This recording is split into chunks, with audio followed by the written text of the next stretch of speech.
Il est 6h du matin et j'ai la chance d'être avec Gad Elmaleh. Bonjour. Bonjour.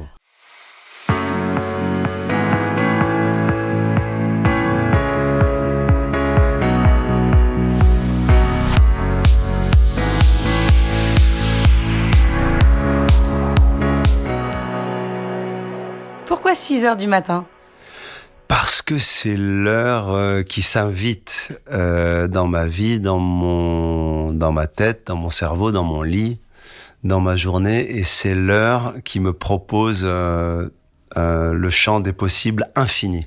C'est-à-dire qu'à 6h du matin, j'ai alors de la rumination, certes, et puis ça commence à bouillonner, mais il y a une joie à 6h du matin et il y a plein de choses qui sont possibles. Alors, à 6h du matin, avant de rentrer et de répondre à cet appel, j'essaie de me poser, de méditer ou de prier, et après de rentrer dans le 6h, quoi. On va dire 6h05 alors. 6h. Ou 6h20, parce qu'une méditation, c'est 20 minutes normalement. Donc vous êtes matinal. C'est une bonne déduction, je trouve, C'est- par rapport à ce que je viens de dire. Moi, je trouve que Mais vous ne saviez pas que vous étiez avec une journaliste ultra brillante. Oh, Vous êtes exactement. en train de le découvrir. C'est de l'investigation. Moi, je pense que... Non, ouais, très matinal. Et j'aime beaucoup le matin. J'ai une grande joie, j'ai de l'amour le matin. Vraiment, il faut me prendre au réveil, c'est là où je suis, je pense, le mieux. Ah, attention, c'est un message. C'est un message, ouais. Avis au lève-tôt.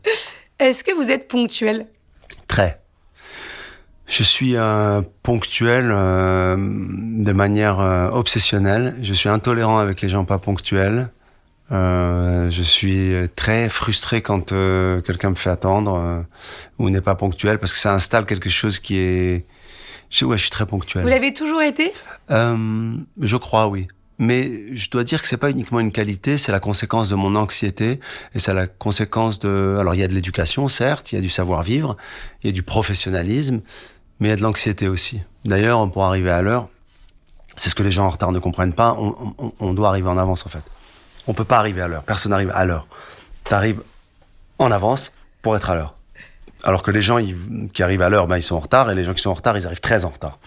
Donc, mais je dois apprendre aussi à tolérer que c'est une difficulté pour certaines personnes. Et il y a des gens très respectables et que j'aime énormément qui sont incapables d'arriver à l'heure. Oui, parce qu'ils sont anxieux d'arriver à l'heure et d'attendre. Il y en a qui C'est ça. ont le phénomène inverse. Ah oui. Non, mais moi, il y a des gens que j'aime beaucoup dans mon entourage qui arrivent tout le temps en retard. Et ça, moi, j'arrive pas à m'y faire, en fait. Est-ce qu'il y a un retard qui a changé votre vie ? Alors peut-être pas le vôtre, mais celui de quelqu'un d'autre. Ou un retard d'avion. C'est incroyable, je pense à un avion. Un jour, j'étais dans un avion pour partir à New York. Et cet avion n'a jamais décollé. Et j'étais assis à côté d'une dame. Et on était embêtés, l'avion partait pas. C'était long. Et donc on a parlé pendant 3 ou 4 heures. Et cette dame... en fait, c'était à New York, Paris. Et cette dame, on a eu une espèce de coup de foudre, en fait. Amical, comme ça, affectif. Et elle m'a dit, je vais vous ramener en ville. Vous voulez un hôtel, vous avez tout ce qu'il vous faut. On a passé 5-6 heures, c'est le cas de le dire, on a passé la nuit ensemble. Mais à parler. Et cette femme, elle s'appelle Diane von Furstenberg. C'est une... grande créatrice de mode. Grande créatrice de mode. C'est surtout une femme très engagée pour la cause des femmes et une femme exceptionnelle et qui a différents combats dans sa vie. Alors, elle est une icône de la mode. Et depuis, on est très proches. Et je l'aime d'amour. Et à chaque fois, je dis, j'ai passé une nuit avec Diane. C'est la première fois qu'on s'est rencontrés. C'était dans un avion. Donc, ça m'a marqué, en tout cas. Je dois dire aussi et rajouter que la rencontre, elle m'a marqué pour d'autres raisons. C'est que quand je suis allé vivre aux États-Unis, que j'ai commencé à faire du stand-up et tout ça, on est devenus amis. Et c'est grâce à elle si j'ai pu passer dans des talk-shows américains et tout, parce qu'elle m'a aimé. Et elle a fait venir à mon show des grands animateurs, comme Seth Meyers. Et après, j'étais chez Jimmy Fallon. Et c'est en grande partie grâce à Diane. Parce qu'elle a amené ces gens-là pour voir mon talent. Elle a organisé des dîners pour me connecter avec eux. Et donc, je lui dois beaucoup. Enfin, c'est pas que je lui dois beaucoup. J'aime pas cette expression, mais je pense beaucoup à elle là tout de suite. Voilà. Donc comme quoi, finalement, Finalement, une annulation de vol peut changer un destin. Voilà, merci Air France. Et est-ce que vous prenez très souvent l'avion? Est-ce que justement c'est un moment où le temps s'arrête pour vous? Alors l'avion, j'ai besoin de plus en plus, j'emprunte une ligne que vous connaissez très bien, qui est la navette Nice-Paris, Paris-Nice, beaucoup, parce que mon fils est à Monaco et que je vais souvent le voir et j'ai besoin d'être près de lui, envie d'être près de lui. Donc c'est un vol court, c'est celui que je prends le plus, mais j'essaie de faire comme si j'étais pas dans l'avion en fait. D'ailleurs, c'est très important pour moi qu'il y ait du Wi-Fi, parce que je continue à faire des choses et comme je suis quelqu'un d'impatient et que je trouve les vols longs et que je m'ennuie et que j'arrive pas toujours à lire dans l'avion, donc il faut que je fasse des choses, que je continue à travailler, que j'écrive, que je fasse des plannings, des trucs, boum, et là, j'arrive. Et je médite aussi. Donc je choisis de faire ma méditation dans l'avion, comme ça déjà ça me prend 20 minutes. Je cherche en fait ce qui peut me faire vraiment passer du temps. Mais le Wi-Fi dans l'avion pour moi c'est indispensable. Donc je comprends pas les compagnies qui n'ont pas de Wi-Fi dans l'avion. L'avion, vous avez fait voler un avion, vous pouvez mettre du Wi-Fi. Et quel rapport vous entretenez avec le temps? Là, vous nous dites qu'il faut toujours être en activité. Donc, est-ce que vous courez toujours après le temps? Vous avez besoin de le remplir? Je crois. C'est pour ça que non. Non, je crois. Je me fais piéger parfois parce que je vois parfois dans mes plannings, je vois un trou. Je vois un espace où il n'y a pas grand-chose. Et j'ai un réflexe qui est con, c'est que j'appelle mes équipes et je dis, il y a quoi le 12, 13, 14, 15? Il y a rien? Non, il y a rien. Et je dis, mais on met rien. Et en fait, ils mettent des choses et puis après je me plains. Je dis, mais pourquoi on a mis ça? Mais c'est toi, t'avais... Et en fait, j'ai peut-être la peur du vide en tout cas. La peur de pas être occupé, la peur de... Bon, moi maintenant, et le fait d'être près de mes enfants, de passer du temps avec les deux enfants, je me dis... j'ai pas besoin de courir après les choses. Donc ça se calme un peu avec le temps. Et le temps allié ou ennemi? Allié. Ah ouais, allié total. Le temps allié quand on en a, quand on n'en a pas. Comment transformer cette énergie quand il n'y a pas assez de temps. Moi j'adore jouer avec le temps. J'adore aussi transformer le temps. J'adore aussi... je suis toujours fasciné par la quantité de choses qu'on peut faire en peu de temps. Je pense pas qu'il faut du temps. À part pour la réflexion, mais je suis plutôt réactif et j'aime les gens qui sont réactifs et je crois que plus on a de choses à faire et plus on a le temps. Ça paraît paradoxal, mais plus on est occupé, plus on a le temps, plus on maîtrise le temps. Bien souvent, les gens que je connais qui font pas beaucoup de choses, ils sont débordés. Mais j'ai des potes qui font pas beaucoup de choses, ils sont oh là là, attends, demain, oh là là, et j'ai des potes à côté qui ont des agendas de ministres mais qui savent qu'à 16h, ils peuvent vous parler pendant 5 minutes. Et c'est un vrai temps qu'ils vous donnent. Et je comprends ça. Après, je juge pas ceux qui ont beaucoup de temps. Mais c'est vrai qu'on peut être débordé par le fait de pas savoir gérer ce trop de temps qu'on a, quoi. Vous dites que vous méditez beaucoup. Est-ce que vous méditez au temps qui reste? Oui, mais je le pense différemment aujourd'hui de par ma quête et mon chemin spirituel qui fait que mon anxiété face à la mort s'est beaucoup apaisée. Et le temps qui reste, c'est vraiment quelque chose de très beau, de très positif. C'est vraiment du bonus chaque jour. C'est dur à intégrer. Je le pense pas tous les jours. Aujourd'hui, je suis dans un bon jour, donc je le pense, je le vis, je le ressens. La seule raison qui me ferait dire que je voudrais pas que la mort vienne vite, c'est vraiment parce que j'aime beaucoup ce qui se passe dans la vie, quoi. C'est une super expérience. Si on me demande de la noter à la fin, quelle a été votre note sur cette expérience?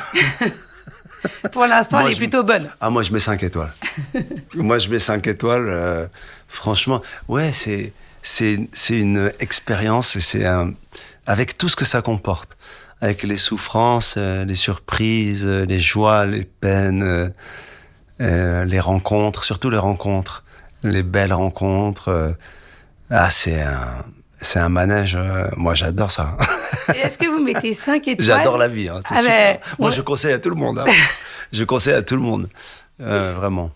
Est-ce que vous metteriez 5 étoiles à cette citation de La Bruyère qui dit « Le temps affaiblit l'amour, mais renforce l'amitié ». Le temps affaiblit l'amour, mais renforce l'amitié. Alors, je vais commencer par la deuxième partie de la citation. Je crois profondément que le temps renforce l'amitié. Vraiment. Est-ce qu'il affaiblit l'amour? Waouh! Waouh! La passion, je dirais, pas l'amour. Parce que l'amour avec un grand A, l'amour, non, avec le temps, non, moi je suis pas d'accord. C'est la passion que ça, qui... Non, je vois mes parents qui sont mariés depuis 52 ou 53 ans, je pense que leur amour est chaque jour plus grand, leur passion est beaucoup, c'est normal, est peut-être beaucoup moins forte, et c'est différent, les rapports changent. Enfin, c'est pas moi qui vais donner des grandes leçons sur le couple, c'est pas là où j'ai été. Ils vous ont pas tout appris? Ben non, j'ai pas reproduit le schéma d'ailleurs. Et c'est pas moi qui vais donner des leçons, mais je suis pas sûr que ça affaiblisse l'amour. Ou alors reprendre Frédéric Becbédé, voilà, qui disait que ça durait 3 ans. Oui, donc il faut changer régulièrement. Là. Moi, je suis pas d'accord avec lui. Je dis 4 ans. Et quel est le temps qu'il vous faut pour déconnecter? Je reviens à la méditation, c'est un cadeau qu'on m'a fait. C'est un cadeau que m'a fait un homme pour qui j'avais beaucoup d'admiration, qui est plus de ce monde, qui s'appelait Georges Shapiro, qui est le manager de Jerry Seinfeld, l'humoriste qui m'a donné envie de faire ce métier, qui est mon ami, mon modèle. Et il m'a offert un jour une formation en méditation avec Bob Roth, qui est celui qui dirige l'Institut David Lynch à New York. Et il m'a offert, il m'a dit c'est une bourse, il m'a offert la formation. Et j'ai appris la méditation. Et la méditation transcendantale, ce que ça a de très fort, de très puissant, c'est qu'on est capable, mais vraiment... avec plus ou moins de réussite, en fonction des journées qu'on a, on est capable d'éteindre, quoi. Moi, je peux vraiment éteindre le système 20 minutes dans la journée. Je peux l'éteindre. Et je sais le faire. C'est un cadeau, c'est un trésor que j'ai. Et je le fais, je l'ai pas fait ce matin. J'aurais dû. On le fait un peu ici, quelque part. Un petit peu. Mais en même temps, la méditation te demande de ne pas monter dans les wagons qui passent devant toi. Là, on monte dans chaque wagon, quoi. Et le secret de la méditation transcendantale, finalement, c'est de laisser les pensées vous traverser, parce que tout le monde dit pense à rien. Personne ne pense à rien. Et moi, j'ai pas envie de penser à rien. C'est comme les gens qui disent, ou alors t'es en train de te faire masser et la personne te dit, ne pensez à rien, débrancher, déconnecter. Ah non, non, non. Moi, je veux penser à tout. Je veux penser à tout. Je veux même trouver des réponses. Alors, c'est différent dans un moment, on va pas comparer un moment de détente, un bain, un massage ou une méditation. Bienvenue dans le podcast Bien-être.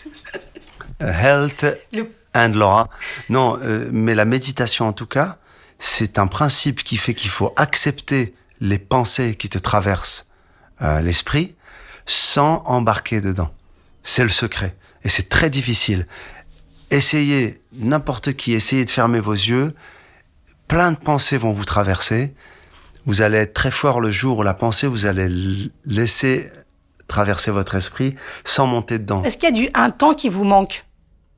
Vous voudriez avoir plus de temps pour faire quelque chose en particulier? Moi, le plaisir ultime, celui que je ressens, qui est le plus fort de tous, le plaisir, c'est le plaisir qu'on a quand on fait une blague sur scène qui est nouvelle et qu'on est envahi de joie parce qu'elle marche.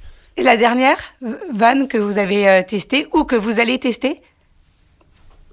Ben, je pense que c'est ce que j'ai noté off micro avec votre collaborateur qui s'appelle Balthazar. Et je pensais que Balthazar, c'était plus un prénom pour des enfants.